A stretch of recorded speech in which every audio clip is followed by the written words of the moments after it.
9장 6절에서 7절에 이르는 말씀이 되겠습니다.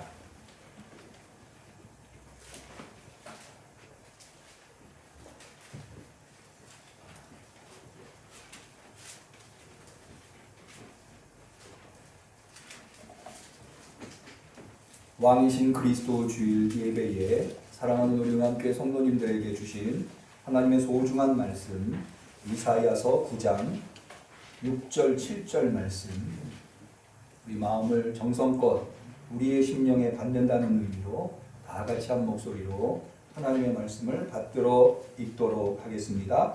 이는 한 아비가 우리에게 낳고 한 아들을 우리에게 주신 바 되었는데 그 어깨에는 정사를 매었고 그 이름은 기묘자라 모사라 전능하신 하나님이라 영존하시는 아버지라 평강의 왕이라 할 것임이라. 그 정사와 평강의 노함이 무궁하며 또 다윗의 위에 앉아서 그 나라를 굳게 세우고 작은 이후 영원토록 공평과 정의로 그것을 보존하실 것이라. 만군의 여호와의 열심히 이를 이루시리라. 아멘. 단계에서 1.5단계로 덕상되었음에도 불구하고 주 앞에 나와 예배드리시며 비대면 예배로 인터넷을 통해서 예배드리시는 우리 성도님들, 지난 한 주간도 수고 너무들 많으셨고요. 어떻게 지난 주일날 우리가 추수감사절을 보내면서 하나님의 그 놀라운 능력이 우리 성도들 가운데 역사를 간구했는데 좋은 일이 많이 있으셨는지 모르겠어요. 한 주간도 사명 감당하시느라고 건강 지키시느라고 수고들 많으셨습니다.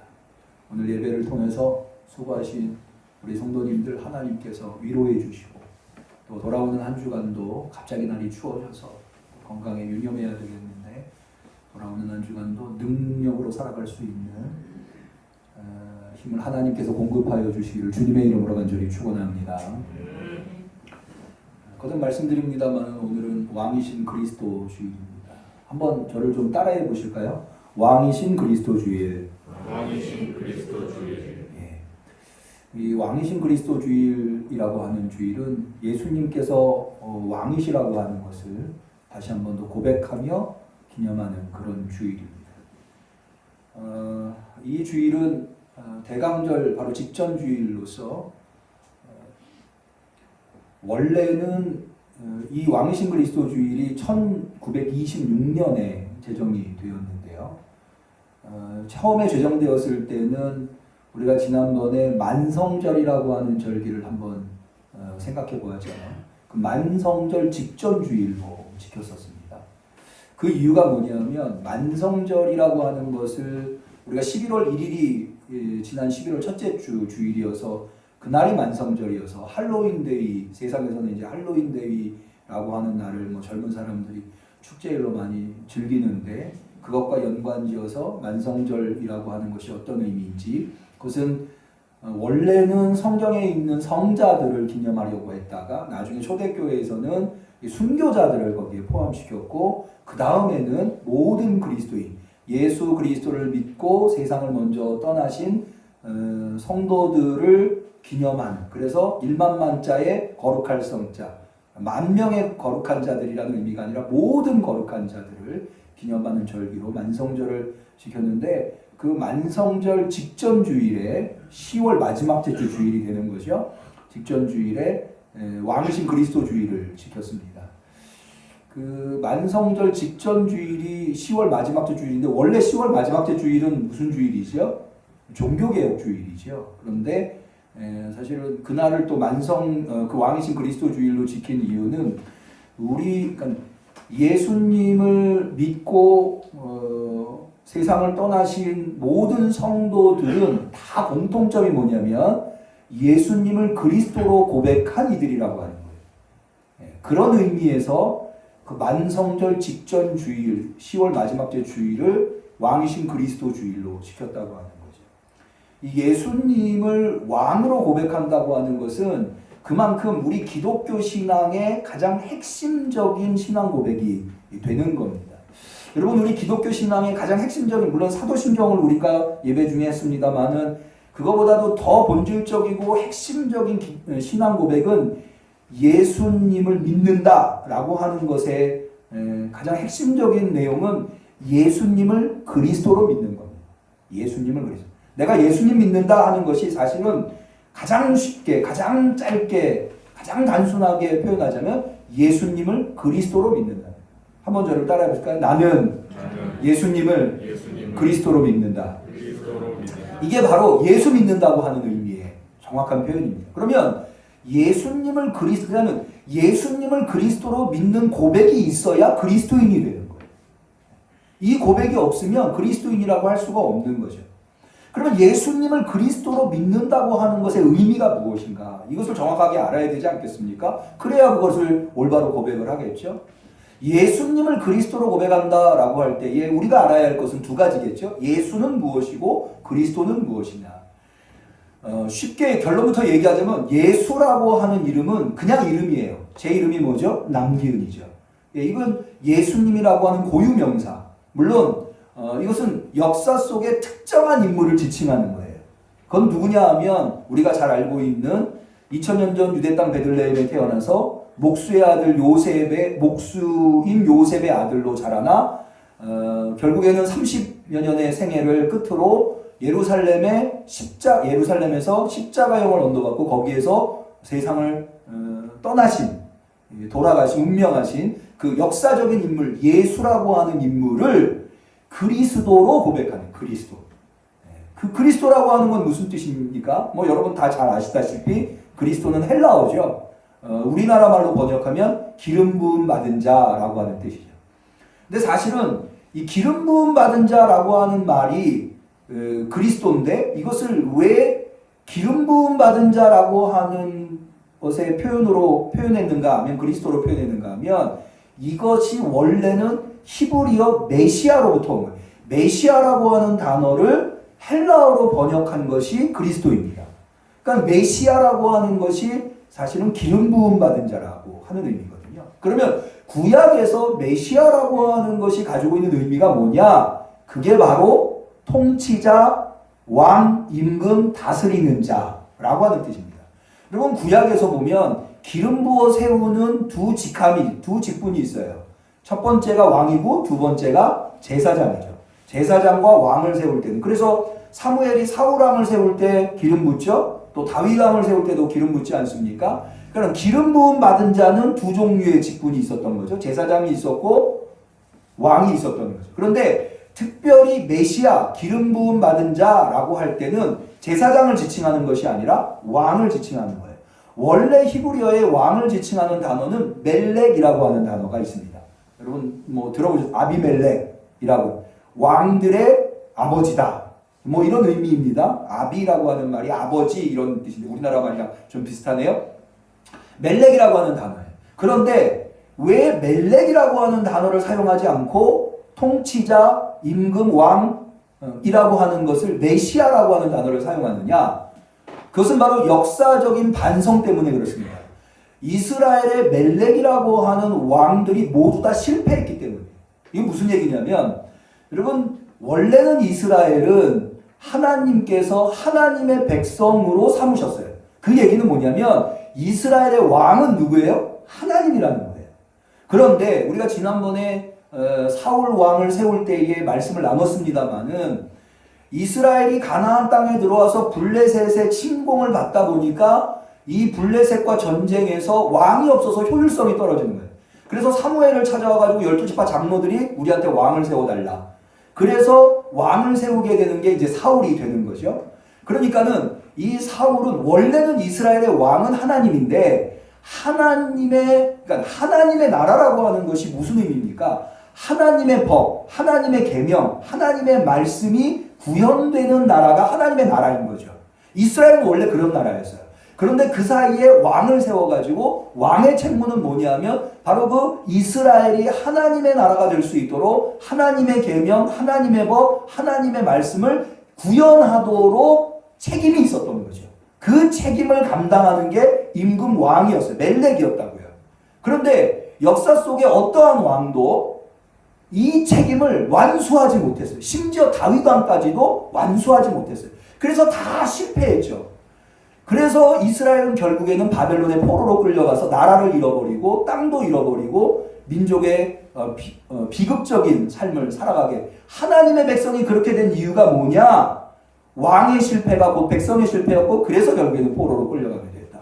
그래서 포로기 이후에 생겨난 이스라엘 사람들의 비전과 희망이 있었는데 그게 뭐냐면 메시아에 대한 비전, 메시아에 대한 희망이었어요. 그 메시아라고 하는 것은 지금까지의 실패한 멜렉과 같은 왕들이 아니라 하나님의 뜻을, 그러니까 이스라엘을 온전히 하나님의 나라로 만들어 줄 수 있는 하나님의 법과 하나님의 계명을 완전히 100% 이루어낼 수 있는 다스리는 자, 메시아죠. 메시아를 하나님이 우리한테 보내주실 거다. 그래서 이 치욕스러운 포로의 삶을 끝장내고 이스라엘을 회복할 것이다 라고 하는 비전이 바로 메시아 대망, 메시아 비전이라고 하는 것으로 포로기 이후에 이스라엘 사람들한테 자리 잡고 있었고 예수님 시대도 마찬가지였고요. 그런데 그 메시아, 하나님이 보내시는 정통성 있는 통치자, 그래서 그 통치자가 완벽하게 하나님의 뜻을 이루고 그래서 영원토록 다스리는, 여러분 이 통치기관이라고 하는 것은 이 영원토록 다스리는 메시아라고 하는 게 이 통치기관인데요. 통치기관이 메시아가 영원하다는 거잖아요. 근데 이 영원토록 다스린다고 하는 것은 바로 하나님의 뜻을 얼마나 제대로 구현했는가와 관련이 있어요. 여러분 이 열왕기 상하 이런 내용을 보면 여러 왕들이 나오는데 그 왕들의 임기가 짧은 왕도 있고 긴 왕도 있어요. 이 임기가 짧고 길다고 하는 것이 뭐에 의해서 결정되는가 하면 그들이 얼마나 하나님의 뜻을 온전히 이루었느냐. 온전히 이루면 이룰수록 통치기간이 긴 거예요. 그렇게 역사를 해석하고 있어요. 그러니까는 완벽하게 하나님의 통치를 이룬다고 한다면 그런 왕의 통치기간은 얼마나 될까요? 영원할 수밖에 없는 거죠. 왜? 제한이 없으니까. 그래서 메시아는 하나님이 세우신 여러분 이 고대의 왕들의 정통성은 오늘날 통치자의 정통성은 어떻게 생겨나나요? 우리나라 같은 경우는 대통령의 정통성이라고 하는 게 국민이 선거를 통해서 대통령을 뽑는 거죠. 그런데 고대에서는요, 왕의 정통성은 백성이 세워주는 게 아니라 누가 세워주느냐? 하나님이 세워줘요.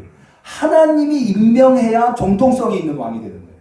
그래서 하나님이 임명했다고 하는 것이 무엇을 통해서 증명이 되는가 하면 탄생을 통해서. 그래서요, 여러분, 예수님께서 세례를 받으실 때, 물 위로 올라오실 때, 하늘에서 소리가 나죠? 이 소리는 누가 하시는 말씀이에요? 하나님이 하시는 말. 물 위로, 세례받고 물 위로 올라오신 예수님을 향해서 하나님이 뭐라고 하냐면, 이는 내 사랑하는 아들이요, 내가 너를 기뻐하노라. 이렇게 하나님이 선포해 주신 예수님을 향해서. 근데 사실은 그 말씀이 어디에서 온 말씀이냐면, 시편 2편에서 온 말씀이에요. 시편 2편은 가장 대표적인 이스라엘의 대관시편, 대관시편이라고 하는 게 뭐냐면 새로운 왕이 왕의 자리에 등극할 때 이스라엘은 하나님을 섬기는 나라니까 제사를 드렸겠죠? 예배를 드렸을 겁니다. 예배 때 불렀었던 찬송, 그게 바로 시편 2편이에요. 그 시편 2편을 인용한 건데 그 시편 2편에는 뭐라고 되어 있는가 하면 새로 임명되는 왕한테 이는 내 사랑하는 아들이요 내가 오늘날 너를 낳았도다 라고 해요. 그게 뭐냐면 출생을 하나님이 낳은 것으로, 왕의 정통성 있는 후계자는 왕이 낳아야 되잖아요. 근데 그게 왕이 낳은 게 아니라 하나님이 낳은, 그렇게 함으로써 왕의 통치권을 정통성 있게 위임받는다고 하는 의미를 거기에 부여하는 것이다 라고 할 수가 있는 거죠. 그래서 왕의 정통성은 하나님이 세우시는 거예요. 그래 하나님이 세우신 그 정통성 있는 메시아가 하나님의 뜻을 완벽하게 구현해서 영원토록 다스리는 존재가 바로 메시아, 신약에 오면 그리스도, 그 그리스도가 누구예요? 십자가에 죽으신 예수. 십자가에 죽으신 그 예수가 하나님이 세우신 정통성 있는 영원토록 다스리는 온 인류의 통치자다라고 고백하는 것이 기독교 신앙의 핵심이에요. 이 고백을 하지 않으면 기독교인이라고 할 수 없어요. 왜? 예수를 그리스도로 믿는 게 기독교 신앙입니다. 다시 한번 따라해볼까요? 나는 예수님을 그리스도로 고백합니다. 할렐루야. 다 그 고백이 있기를 축원합니다. 사실은 이 고백이 기독교 신앙에서 대단히 중요한 이유가요. 여러분 고대에서 왕이 가지고 오직 왕만이 가지고 있는 특별한 특권이 있어요. 이거는 고대뿐만 아니라 오늘날도 마찬가지인데요. 그게 뭐냐면 사면권이에요. 사면권. 여러분 우리가 예수 믿고 가장 궁극적으로 이루려고 하는 것이 예수를 믿는 가장 궁극적인 이유가 무엇이에요? 천국 가려는 거죠. 영생 얻으려는, 하나님 나라 들어가려는 거예요. 우리 응암교회 성도님들은 다 하나님 나라 들어가실 수 있기를 축원합니다. 한 사람도 낙오 없이 다 하나님 나라 들어가시기를 바랍니다. 그러려면 어떻게 해야 돼요? 죄가 없어야 돼요. 죄를 가지고는 하나님 나라에 들어갈 수가 없어요. 죄의 문제를 해결해야 된다. 근데 우리는 어떻게 배웠어요? 우리는 어떻게 기독교 신앙에서 배웠나요? 예수님이 십자가에서 우리를 대신하여 희생하심으로 말미암아 우리의 죄가 해결됐다고 보는 거죠. 그게 사실은 매우 중요한 신앙 고백. 그런데 또 다른 우리 기독교에서 이야기하는 또 다른 죄를 해결하는 교리가 있어요. 그게 뭐냐면 예수가 그리스도이시기 때문에 그 그리스도이신 왕이시기 때문에 왕이신 예수가 우리를 사면한다.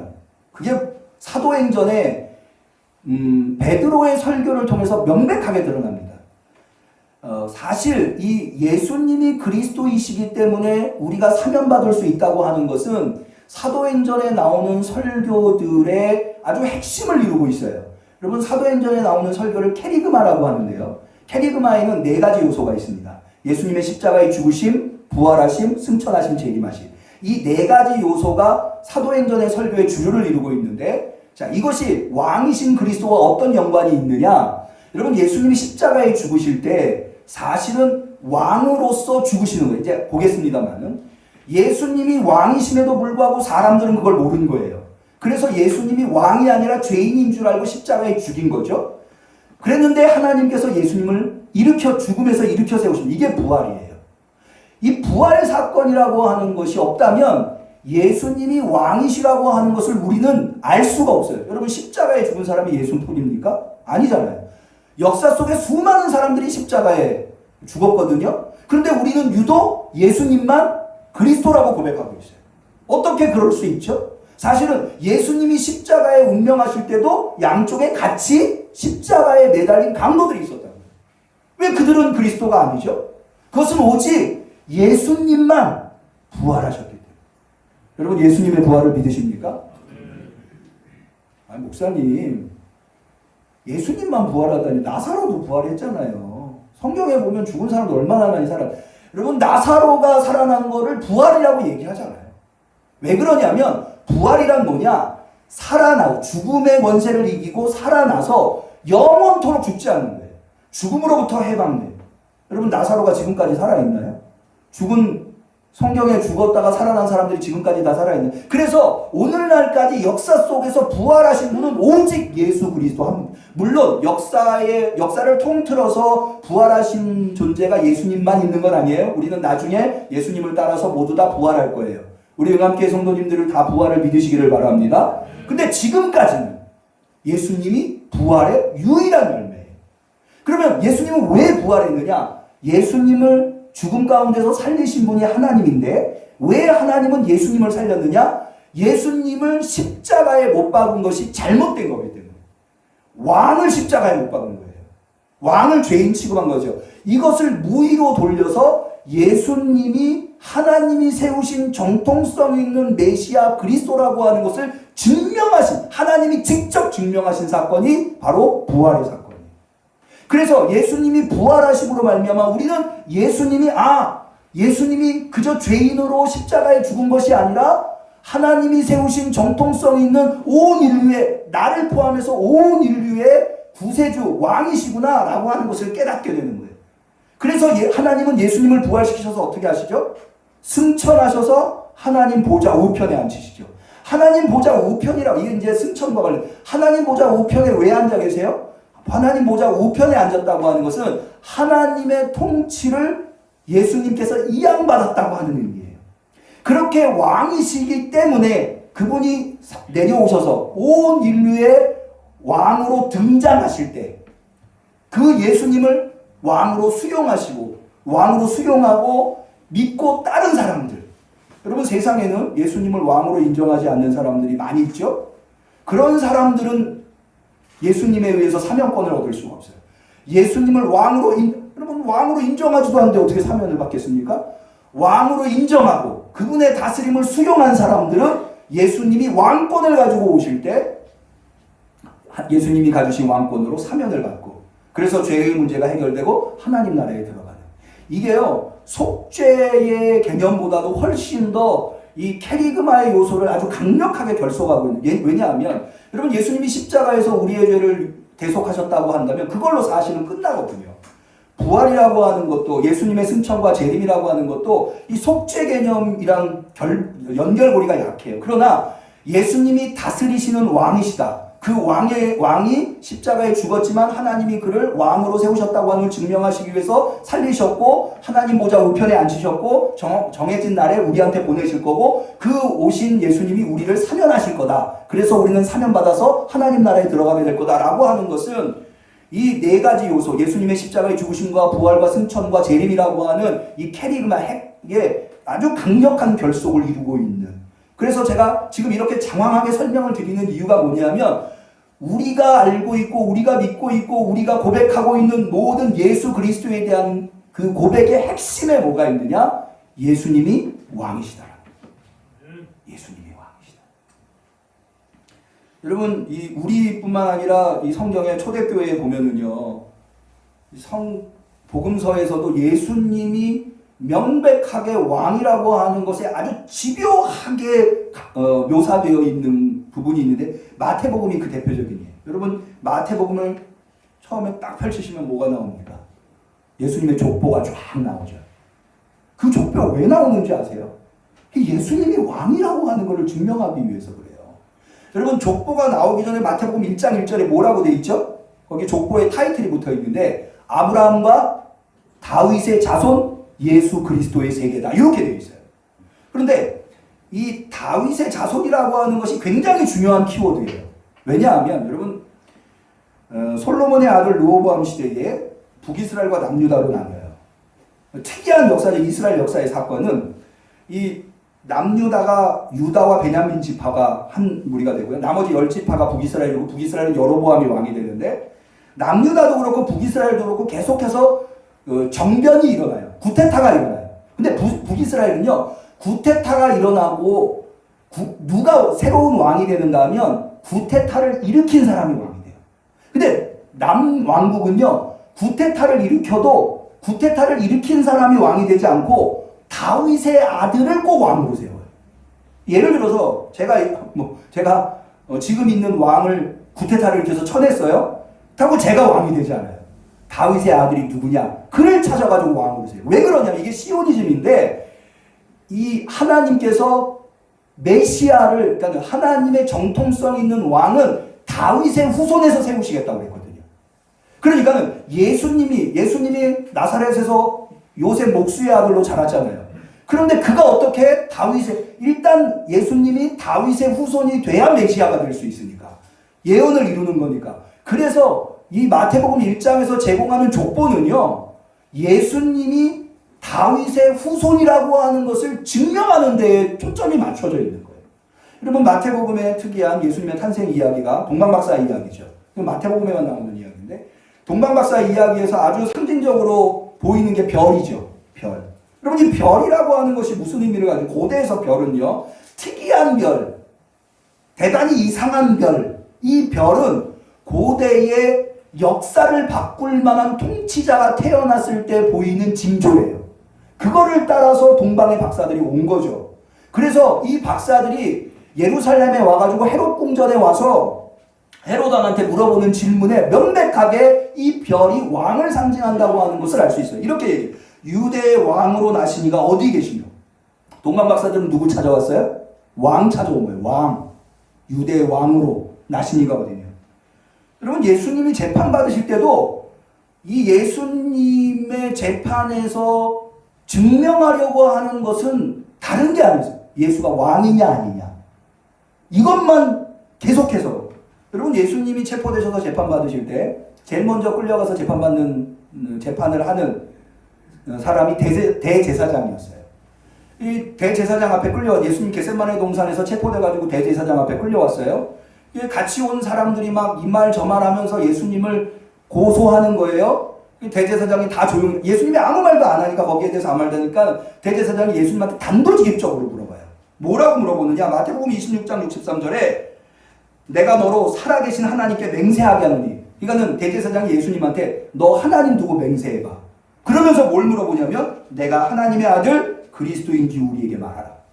하나님의 아들 그리스도인지 우리 다 필요 없고 너가 하나님의 아들 메시아 그리스도인지를 한번 말해봐라. 너 맞냐 틀린. 거기서 내가 메시아다 내가 그리스도 하면은 이제 끝나는 거예요. 예수님은 사형을 피할 길이 없는 거죠. 그런데 거기에서 네 말이 옳다 라고 해서 결국에는 대제사장이 예수님을 빌라도한테 기소해서 빌라도한테 끌려.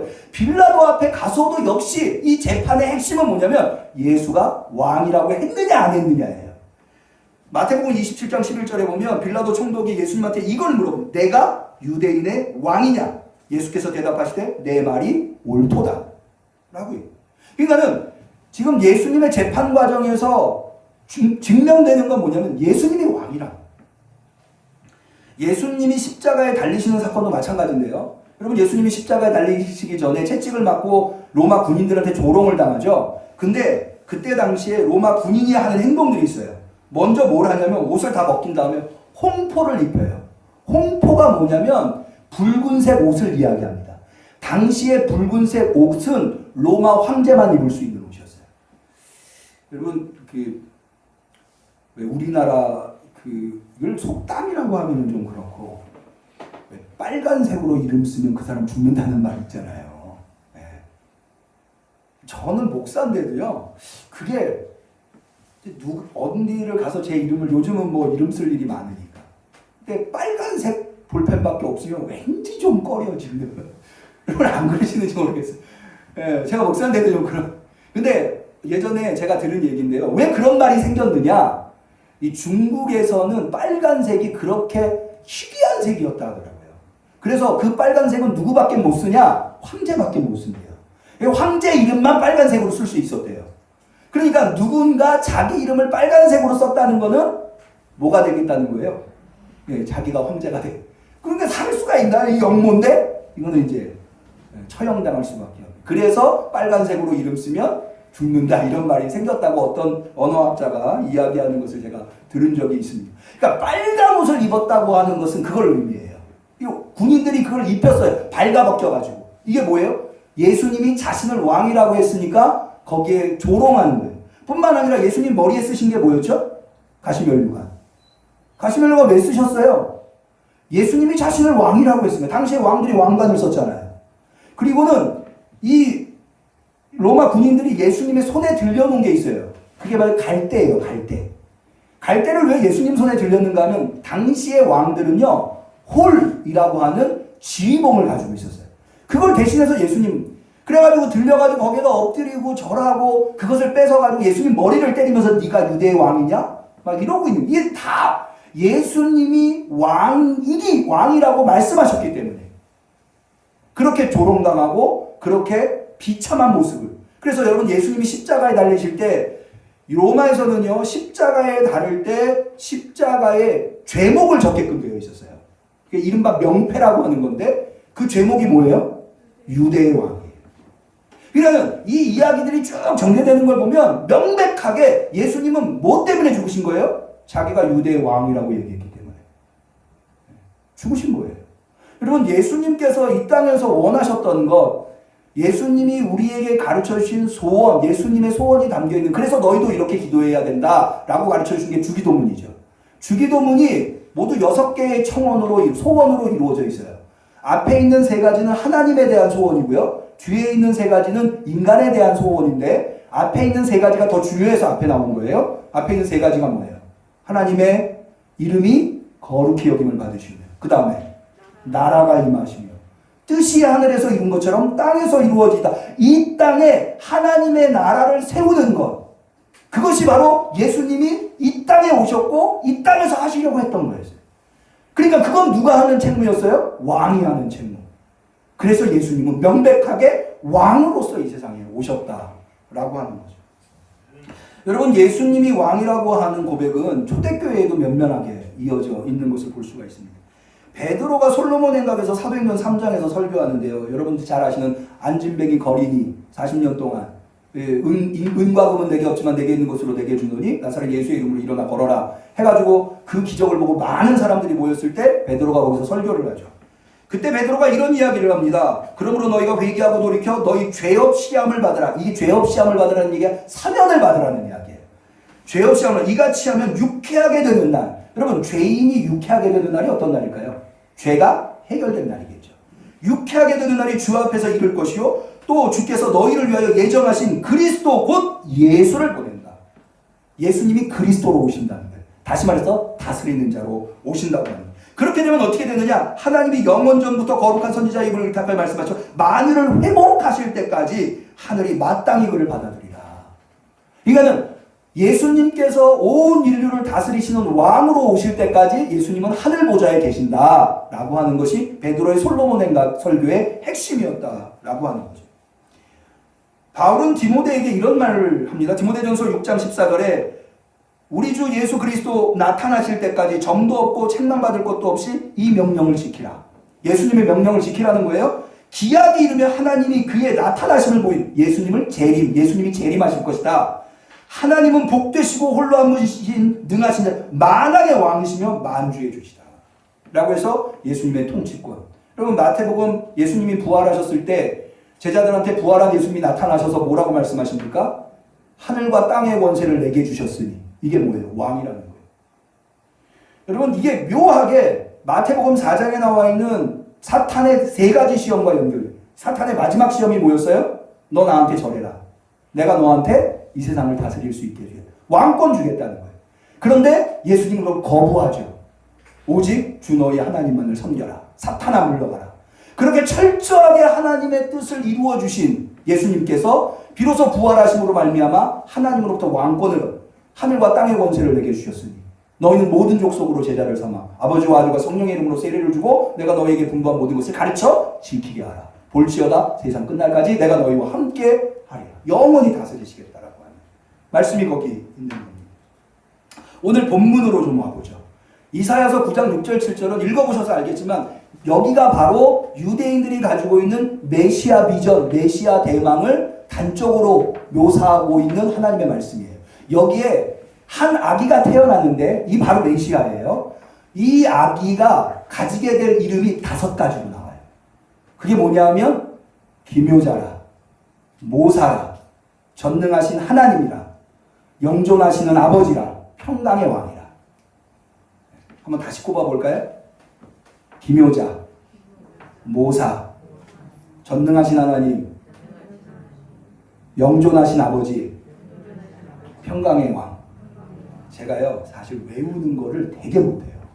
근데 요거는 한 번에 외워지더라고요. 이게 왜 외워지냐면 자 보세요. 원래는 이 이름을 붙이는 거, 어떤 대상에게 여러 개의 이름을 붙이는 거는요, 아까 대관식 말씀드렸죠. 왕을 새로 세울 때 이 대관 문서라고 하는 게 있어요. 네. 대관 문서에 그냥 예를 들어서 우리식으로 얘기하면 세종 이렇게 쓰지 않고요. 앞에 이런저런 이름들을 막 붙여요. 그런 다음에 누구 이렇게 써요. 그게 고대에서 대관 문서를 작성하는 형식이었어요. 그렇게 함으로 말미암아 새로운 왕에게 영광을 돌리는 거예요. 지금 그거 하고 있는 거예요, 여기. 그런데 이게 바로 예수님에 대한 예언인데 이 예언이 5가지 이름이 예수님한테 붙는데 아까 얘기한 대로 기묘자, 모사, 전능하신 하나님, 영존하신 아버지, 평강의 왕, 요 5가지인데 이게 어떤 의미를 가지고 있냐면 자, 기묘자라고 하는 것은 도저히 생각도 할 수 없는 일을 계획하시는 분이라고 하는 의미예요. 도저히 생각할 수 없는. 모사라고 하는 말의 뜻은 뭐냐면 이 모사가 꽤 모자의 선비사자인데 이 세운 계획을 능히 이룰 수 있는 존재라고 하는. 자 보세요. 그러니까 기묘자와 모사는 사실은 한 덩어리예요. 도저히 머릿속으로 인간의 머리로는 생각할 수 없는 놀라운 일을 계획하셨는데 그 계획을 이루기가 쉽겠어요? 어렵겠어요? 어렵겠죠. 그런데 예수님 메시아는 이룬다는 모사라고 합니다. 저희 아들이요 이 영웅 영화를 히어로 영화를 좋아해요. 요즘 왜 슈퍼맨, 아이언맨, 영웅 이야기가 많이 나오잖아요. 한 번은 우리 아들이 저한테 그런 걸 질문하더라고요. 아빠, 예수님은 십자가에 희생하셔서 악을 물리치셨잖아. 그런데 오늘날 이 뭐 악한 존재들이 있잖아. 악한 존재들이 지구에 쳐들어오면 영웅들이 나서가지고 힘으로 물리치잖아요. 그러면 예수님은 만약에 악한 존재들이 쳐들어와가지고 우리를 위협하면 뭘로 물리치실까? 희생으로 물리치실까? 힘으로 물리치실까? 영웅들 슈퍼맨처럼. 그래서 제가 우리 아들한테 그렇게 대답해 줬어요. 아들아, 예수님은 생각도 하지 못하는 놀라운 계획으로 그 악한 무리들을 물리쳐 주실 거다. 제가 아니 우리 생각에는 이 아이언맨이나 슈퍼맨처럼 그 힘센 악한 무리들을 예수님의 전지전능으로 물리쳐 주시면 좋겠는데 그건 또 예수님의 십자가와는 또 다른 방법이잖아요. 예수님은 그런 방법으로 악을 물리치시지 않잖아요. 그럼 어떻게 할까? 저도 고민이 되더라고요. 그럴 때 쓰는 아주 좋은 방법이 예수님은 기묘자야, 모사야. 우리의 생각을 뛰어나서 악을 물리쳐 주실 거야. 할렐루야. 순간 하나님께서 저한테 그런 기회를 주시더라고요. 그 다음에 나오는 이름이 전능하신 하나님. 그러니까는 그 어마어마하고 생각하지도 못한 그 놀라운 계획을 이루시는데 누구뿐이겠어요? 전능하신 하나님이신 거죠. 그리고 그 계획이라고 하는 것이 마치 아버지가 가족들을 돌보듯이 가족들을 위해서 가족들을 행복하게 만드는 계획을 세우고 그 계획을 어찌하든지 이루어가려고 애쓰는 그런 아버지이듯이 메시아가 예수 그리스도께서 우리에게 그렇게 해주시는 영원하신 아버지라는 거예요. 할렐루야. 그리고 가장 중요한 이 예수님에게 붙여진 또 다른 별명이 평강의 왕이라고 하는, 여러분이 평강이 샬롬의 왕이라는 건데요. 샬롬이라고 하는 개념은 이스라엘이 언어로 표현할 수 있는 최고의 행복이 샬롬이에요. 부족함이 없고, 그 부족함이 없고 고통이 없고 괴로움이 없고 아픔이 없고 슬픔이 없는데 나만 그런 게 아니라 모두가 다. 그래서 이거는 궁극적으로 하나님이 이루어 주실 수밖에 없는 그런 개념이 바로 샬롬이라고 해요. 그래서 이스라엘 사람들이 왜 볼 때마다 샬롬 샬롬 하냐면 당신이 평안해야 내가 평안하거든요. 그래서 샬롬이라고 이야기를 하는 거예요. 그거를 이루시는 분이 누구냐? 예수 그리스도라는 거예요. 믿으시기를 바랍니다. 예수님의 다스리심으로, 예수님의 왕되심으로 이런 것들을 이룬다. 말씀을 좀 정리하겠습니다. 여러분, 올해가 6.25 전쟁이 있은 지 70주년, 1950년에 6.25 전쟁이 있었죠? 70주년이 되는 해입니다. 남한하고 북한하고 보면 어떻습니까? 비교할 수 없을 정도로. 네. 북한은 경제적으로 낙후되어 있고, 뭐, 인권이랄지 여러 측면에서. 또 우리 남한은 거의 선진국, 이제는 뭐 대부분의 선진국들이 이 대한민국을 선진국으로 인정할 만큼 선진국의 대열에 올랐어요. 이 차이가 뭘까요? 이 차이가. 북한 사람이 남한 사람보다 게으를까요? 북한 사람들이 남한 사람보다 어리석을까요? 저는 이 뭐 여러 가지 차이가 있겠습니다만 가장 분명한 차이는 누가 통치했느냐. 누가 통치했느냐. 북한은 김일성 족속이 통치하고 70년이 지나 적골이 된 거고. 남한은 그런 의미에서요. 저는 우리나라의 통치자들, 대통령들을 이렇게 저렇게 비판하지만 그러나 북한이랑 비교해 보면 분명히 훌륭한 점들이 있다. 그 통치 70년이 지났더니 이렇게 차이가 납니다. 만약 우리 중에 여러분들한테 누군가 북한 가서 사시죠 라고 한다면 가시겠어요? 절대 안 가죠. 왜 안 가요? 누가 다스리느냐가 이만큼 중요한 거예요. 여러분은 누가 다스립니까? 목사님, 요즘 민주주의 시대의 왕이 좀 시대에 뒤떨어진 생각 아니십니까? 그렇게 말씀하실 수도 있어요. 그런데요, 우리는 누군가의 다스림을 받고 지배를 받고 살아가고 있어요. 누가 다스립니다. 누가 나를 다스리게 하느냐. 오직 예수 그리스도, 기묘자요, 모사요, 전능하신 하나님이요, 영존하시는 아버지요, 평강의 왕이신 그분이 우리를 다스릴 수 있도록. 그래서 그분 앞에서 제가 이 탈북하신 분이 한 이야기를 듣고 좀 많이 깨달은 게 있었는데요. 그분이 이렇게 이야기해요. 내가 남한에 오고서야 비로소 내가 사람인 것을 깨달았다 이렇게 얘기해요. 그 얘기는 뭐예요? 북한에서는 자기가 사람이라고 하는 것조차 모르고 살았다는 거예요. 남한에 왔더니 내가 사람이더라는 거예요. 남한에 왔더니 내가 사람 대접을 받더라는 거죠. 여러분, 우리를 하나님이 창조하신 그 가장 아름답고 가장 복된, 여러분, 인간은 하나님의 창조물 중에 가장 소중하고 가장 영롱한 존재입니다. 그 참 인간으로서, 참 사람으로서 우리가 살아갈 수 있으려면 예수 그리스도의 다스림이 있어요. 예수 그리스도의 통치만이 그걸 이루어줄 수 있습니다. 그것을 고백하는 게 우리 그리스도인들이에요. 오직 예수님께서 여러분들을 다스리셔서 여러분들 예수 그리스도의 다스림을 받아서 정말 하나님이 보배롭게 여기시는 삶으로, 인생으로 살아가실 수 있는, 그래서 그 왕이신 예수님에게 사면받고 영원한 하나님의 나라에 들어갈 수 있는 우리 성도님들이 되시기를 주님의 이름으로 간절히 축원합니다. 기도하겠습니다. 하나님 아버지, 오늘도 말씀을 통하여서 다시 한 번 더 우리의 심령을 다잡게 하시니 감사합니다. 예수님을 그리스도라고 날마다 고백하며 내가 그리스도인이라고 하면서도 주님의 다스림으로 살아가지 않았습니다. 세상에 이런저런 유혹에 넘어가면서 세상에 이렇게 저렇게 끌려다니며 세상에 꼬리 노릇하며 살았습니다. 주여, 그런 우리들을 용서하여 주시옵소서. 주님, 성령님, 우리 가운데 역사하여 주시옵시사. 오직 십자가를 향하여 가시는, 그리고 그것을 통하여서 하나님의 뜻을 이루시는, 그리하여서 온 인류의 정통성 있는 영원한 임금이요 왕이요 통치자 되신 그 예수님을 따라가는 우리 응암교회 성도들 다 되게 하여 주옵소서. 예수님의 이름으로 기도 올리옵나이다. 아멘.